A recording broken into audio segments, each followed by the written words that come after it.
Nellie started us on a topic yesterday, sensitive communication, and I'm going to continue with the topic and talk about continuity in sensitive communication.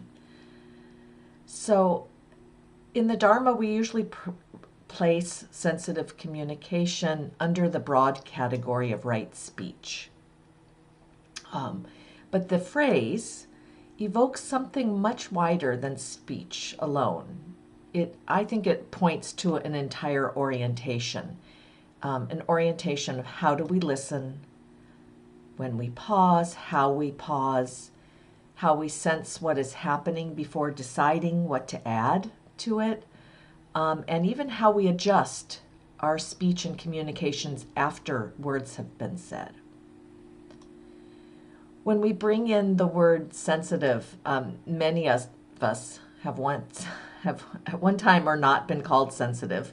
It can carry some baggage, I think the word can. Often the way it has been used is it's meant as a criticism. Too sensitive, or one is overreactive or delicate. But I want to turn that a little, and instead of fragility, think more about attunement and care, sensitivity as attunement and care, and the ability that's maybe somewhat of our nature, but also, but we cultivated to register what's actually happening internally and externally. Doesn't this sound like the Satipatthana Sutta? Before responding and after responding. So this morning I'm going to give a nod to an article that was forwarded to me by a Quiet Sangha member. And it's called Armed with Sensitivity, A General's Perspective on Leadership. And it's written by a Dutch general, Eleanor Boekholt O'Sullivan.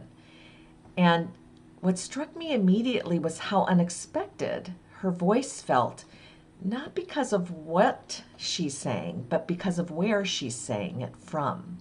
So she writes, "My natural tendency to observe first was not always understood in my early years in the armed forces. Silence was quickly interpreted as doubt, or restraint, or worse still, as weakness.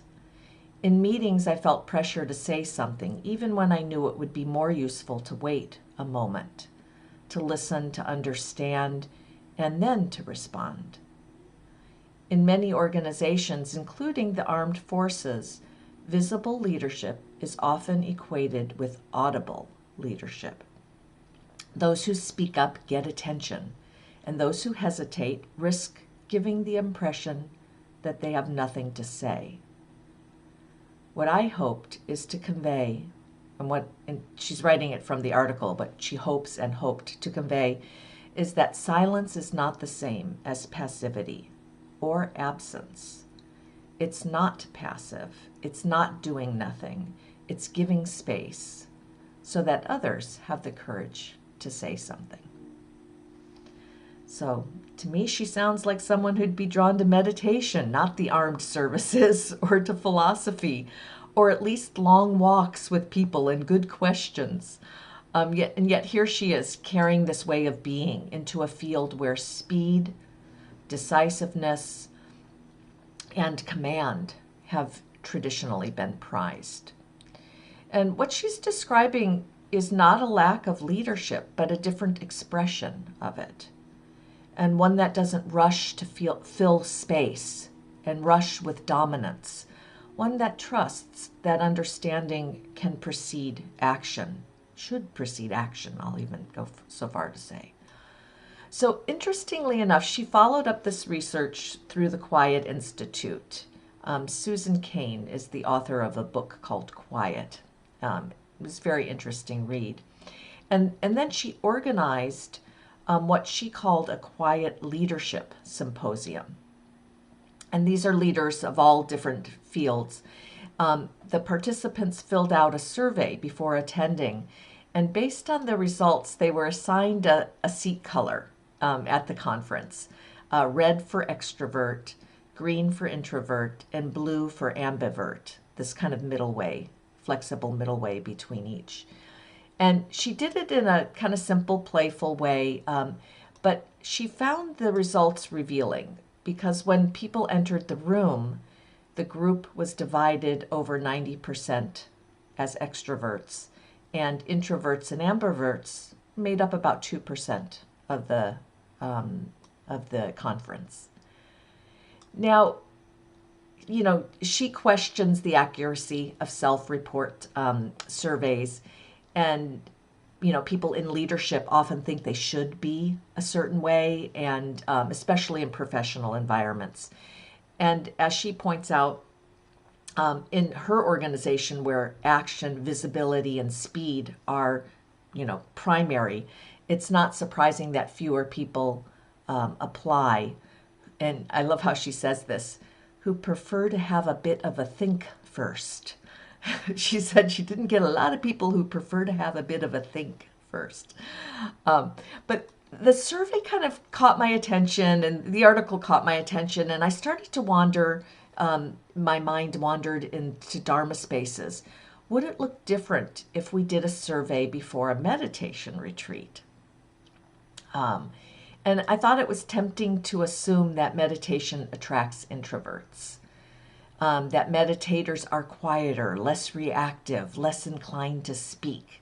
But I really don't think it's such a simple divide. People come to meditation for many reasons: stress, curiosity, discipline, insight. And I think it's across many personality types. But what may shift over time, not so much our temperament, but our relationship to sensitive communication.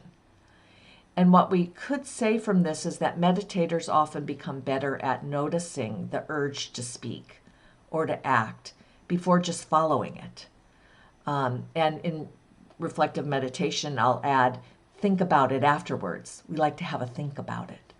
And it doesn't necessarily make us quieter by nature. I think it makes us more sensitive.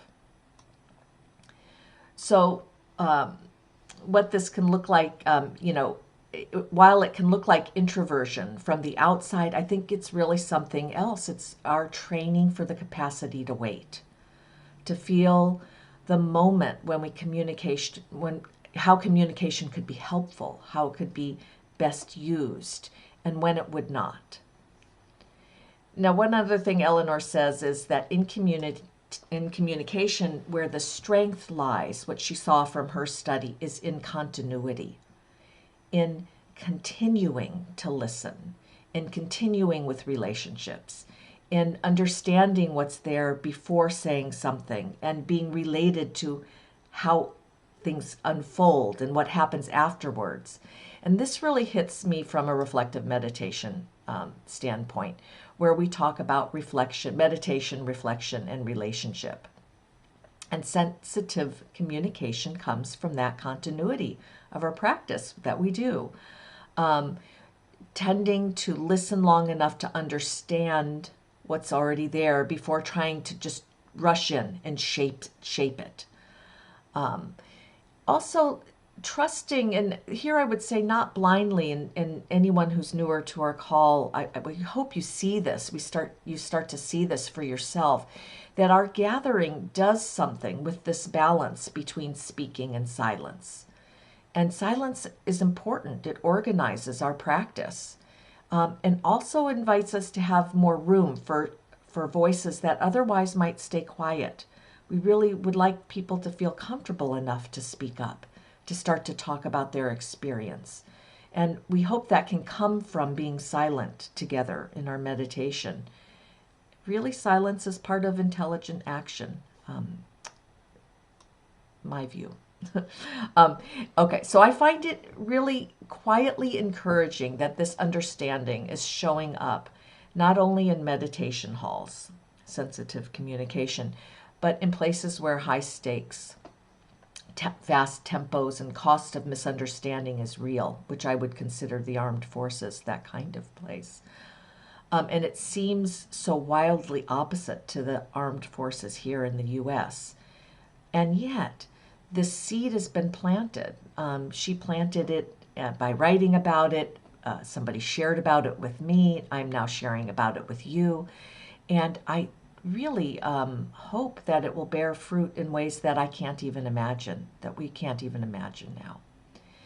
Because it suggests that sensitivity isn't a personal trait reserved for certain types of people, but it's a capacity to be cultivated, and one that we see that's increasingly necessary for ourselves and others.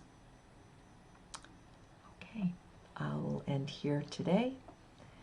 Thank you for listening.